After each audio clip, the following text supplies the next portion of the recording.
بالسجن هو بعد احنا ما ندري وين عفناه بالسجن. الظاهر احنا من جينا هنا أنا ابوي على امل بلكت عايش بلكت هاي خو كانوا اقربائنا خوالي يروحون يزوروه بالسجن.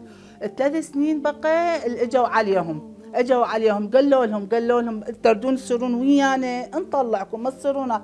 فاخوي ايش قال انا ابيع اخرتي بدنياي على مود اطلع ما اطلع على ويش لان اصير ويا صدام ويا البعثيه انا ما اصير. هذول خلوهم على صفحه واللي صاروا وياهم خلوهم على صفحه. اجوا اهاليهم قالوا يابا بعد لا تزورهم اعطوهم اغراضهم هاي راح ننقلهم غير مكان. سبحان الله عمتي تقول ذيك الليله انا شفت حلم كانما يعني شنو هو شلت حراماتك انطيته له. شايفته حلم اخر روحه تزور عمتي تزوره كانما شايله حرامات تعطي له.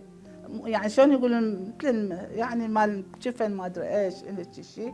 البحث دازين خاليهم على الالغام مكفنيهم ما ادري ماشيين على الطريق ماشي على الالغام ومفجرين هناك راحه روحوا يم اهاليكم الراحه وراحه هي الراحه. احنا ما ندري بي لما صار سقوط صدام وش اسمه رحنا بحثنا وهاي لما شفنا هو سنه 86 اللي صار بيهم احنا لكن ما ندري احنا على مل عايشين راح صار سقوط صدام وهاي. ابويا منتظر كانما ابني يشوفه ماكو بس ما افتهموا بي ماكو ورا شهرين هو اصلا راح خلص اصلا.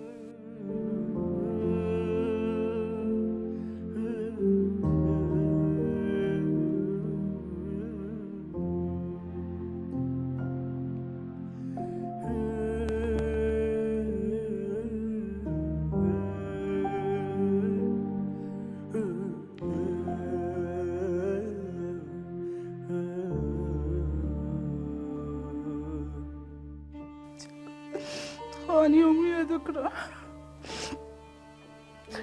الله يحرمه صدام حرمنا من عنده. نهاري وليلي كله افكر بيه ولو احنا سوينا له قبر رمزي بس هو روحه ويانا عايش ويانا هو الشهيد عايش ويانا.